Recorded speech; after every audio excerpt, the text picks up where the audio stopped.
جلدی میں گھر پہنچا۔ مجھے فرحت کو یہی بتانا تھا کہ آج شام کو ہم باہر کھانا کھائیں گے۔ کافی دن ہو گئے تھے ہم باہر گھومنے پھرنے نہیں گئے تھے۔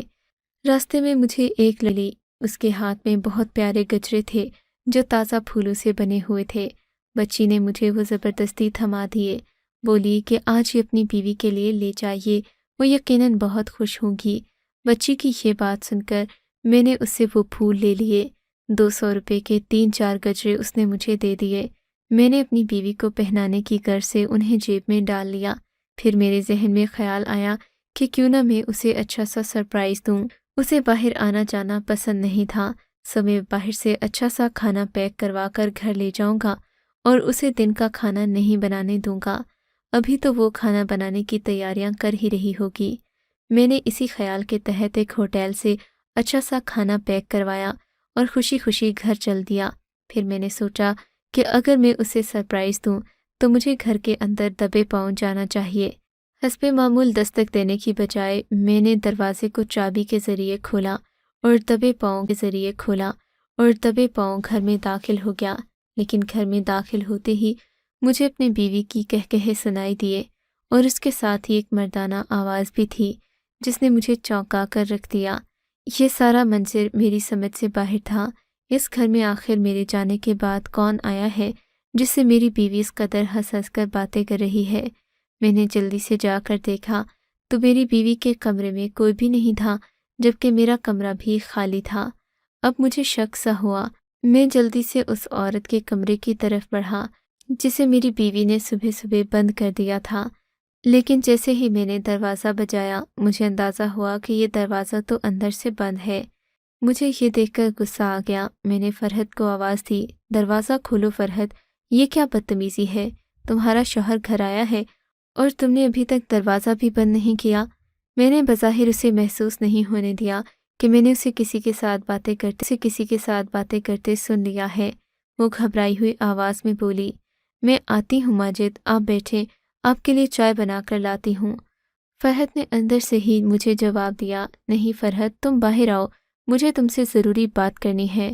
میں نے غصے سے کہا۔ تب فرحت نے دروازہ کھول دیا اور حیرت سے میری طرف دیکھنے لگی۔ میں نے فرحت سے کوئی بات کیے بنا دروازہ یکدم کھول دیا اور ادھر ادھر دیکھنے لگا۔ کمرے میں وہی عورت بیٹھی ہوئی تھی جسے میں پہلے دن اپنی ٹیکسی میں بٹھا کر لایا تھا۔ اس کے علاوہ پورا کمرہ خالی تھا۔ کون آیا تھا یہاں؟ میں نے غصے سے فرحت سے پوچھا۔ کوئی نہیں آیا تھا، آپ ہوش میں تو ہیں، آپ کا دماغ ٹھیک ہے؟ میں ان کے ساتھ بیٹھی ان کی تیمارداری کر رہی تھی، مگر تم عجیب شکی آدمی ہو، تمہیں ہر وقت یہ کیوں لگتا رہتا ہے کہ کوئی مجھ سے باتیں کرنے میرے گھر آیا ہے؟ فرحت نے اس انجان عورت کے سامنے جب میری برائی کی تو مجھے اچھا نہیں لگا۔ فرحت نے جلدی سے کھانا پلیٹوں میں نکال لیا اور ہم دونوں بیٹھ کر کھانے لگے۔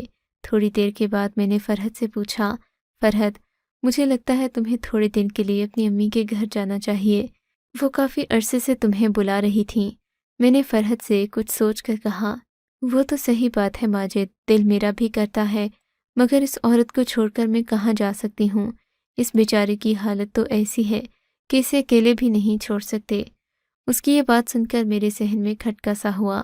اچھا، اس کے بچے کی پیدائش کب تک متوقع ہے؟ ویسے تو یہ جس حالت میں مجھے ملی تھی، ایسا لگتا تھا کہ اس کی مجبوری بہت بڑی ہے اور اس کی ولادت میں بس چند گھنٹے ہی رہ گئے ہیں۔ نہیں، آپ مردوں کو ان سب باتوں کا کہاں علم ہوتا ہے؟ فرحت نے مجھے اچھا خاصا جھاڑ دیا۔ وہ بیچاری مظلوم عورت ہے، حالانکہ جب آپ اسے اس گھر میں لائے تھے تو مجھے اچھا نہیں لگا تھا، مگر اب انسانیت کے ناطے میں اس عورت کی مدد کرنا چاہتی ہوں اور اس سب میں آپ بھی میرا ساتھ دیں۔ فرحت کی باتیں سن کر میں خوش ہو گیا کہ میری بیوی کو بھی دوسروں کا احساس ہے، لیکن اگلے ہی دن دوبارہ مجھے ایسی ہی شکایت موصول ہوئی، کیونکہ جب میں گھر واپس آیا تو گھر میں سے عجیب سی آوازیں آ رہی تھیں، جبکہ پڑوس کے بھی ایک دو لوگوں نے مجھے اس جانب توجہ دلانے کی کوشش کی تھی کہ میرے گھر سے کسی مرد کے چلنے پھرنے، گفتگو کرنے، باقاعدہ لڑنے جھگڑنے کی آوازیں بھی سنی ہیں۔ اب میں نے مکمل فیصلہ کر لیا تھا کہ مجھے کیا کرنا ہے جس سے سانپ بھی مر جائے اور لاٹھی بھی نہ ٹوٹے۔ ایک دن میں نے اپنی امی کی جاننے والی پرانی دایا خاتون سے رابطہ کیا۔ انہیں ساری صورتحال سے آگاہ کیا اور کہا کہ آپ ہی میرے گھر آ کر اس کیس کا خود معائنہ کریں تاکہ معلوم ہو سکے کہ حقیقت کیا ہے اور کیا جھوٹ ہے۔ اس بات کا ذکر میں نے فرحت سے نہیں کیا کہ کہیں وہ چکنی نہ ہو جائے۔ شام کے تقریباً 3 بجے میں دایا اماں کو لے کر گھر میں داخل ہوا تو میری بیوی کا رنگ انہیں دیکھ کر فک ہو گیا، کیونکہ وہ جانتی تھی کہ یہ دایا اماں ہیں اور ان کا تو یہ کام ہے کہ یہ محلے کی ہر عورت کا معائنہ بھی کرتی ہیں اور ان کو تجویز بھی دیتی ہیں۔ اگرچہ اب یہ رواج کم ہو چکا تھا مگر پھر بھی ان کی بات ہر عورت مانتی تھی۔ میں نے فرحت کے تاثرات کا جائزہ لیتے ہوئے اماں بی کو حکم دیا کہ وہ جا کر اپنی کارروائی شروع کریں۔ انہوں نے فرحت پر ایک نظر ڈالی اور پھر اس کمرے کی طرف جانے لگیں جہاں پر میں نے اس عورت کو ٹھہرایا تھا۔ اماں بی کے تیور دیکھ کر فرحت کو انہیں روکنے کی ہمت نہ ہوئی۔ کمرے میں جا کر انہوں نے سیدھا دروازے کو کنڈی لگا دی۔ فرحت باہر دروازہ پیٹتی ہی رہ گئی مگر اماں بی نے دروازہ نہیں کھولا۔ ان کو میں پہلے سے بتا چکا تھا کہ اس عورت کو یہاں آئے ہوئے کتنی دیر ہوئی ہے اور یہ معاملہ کب سے چل رہا ہے۔ میری اس بات پر انہوں نے کہا تھا کہ تم فکر نہ کرنا، میں چند ہی لمحوں میں دودھ کا دودھ اور پانی کا پانی کر دوں گی۔ اماں بی کو گئے ہوئے تھوڑی ہی دیر گزری تھی کہ کمرے سے چیخوں کی آوازیں آنے لگیں۔ میں جان گیا کہ واقعی دودھ کا دودھ اور پانی کا پانی ہو گیا ہے۔ فرحت بھی کمرے کی طرف بھاگی اور دروازہ بجانے لگی۔ اماں بی نے دروازہ کھول دیا۔ ان کے ہاتھ میں جوتا تھا اور وہ مجھے کمرے میں آنے کا کہہ رہی تھیں۔ میں تو کب سے اس معاملے کا انتظار کر رہا تھا۔ جیسے ہی میں کمرے میں داخل ہوا تو میری مارے حیرت کی چیخیں نکل گئیں، کیونکہ سامنے کوئی عورت نہیں بلکہ ہٹا کٹا مرد بیٹھا تھا جس نے سر جھکایا ہوا تھا اور وہ اماں بی کے ہاتھوں جوتے کھا رہا تھا۔ میں یہ دیکھ کر سارا معاملہ سمجھ گیا۔ قریب تھا کہ میں اس آدمی کا گلا دبا کر اسے اس دنیا سے ہی رخصت کر دیتا مگر اماں بی نے مجھے ایسا کرنے سے روک دیا۔ انہوں نے مجھے ایک ایسی تجویز دی کہ میرا نقصان بھی نہیں ہوا اور میں محلے میں سے بھی بچ گیا۔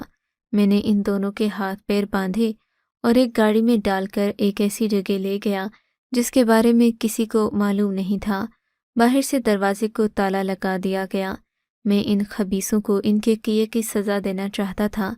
فرحت نے مجھے جو دھوکہ دیا تھا اس کی سزا بھی اسے دینا چاہتا تھا اور ساتھ میں میرا جو وقت اور پیسے کا ضیاع ہوا اسے بھی دوبارہ بحال کرنا چاہتا تھا۔ میں نے فرحت کے باپ سے بات کی اور اسے اپنی بیٹی کے کرتوتوں کے بارے میں بتایا۔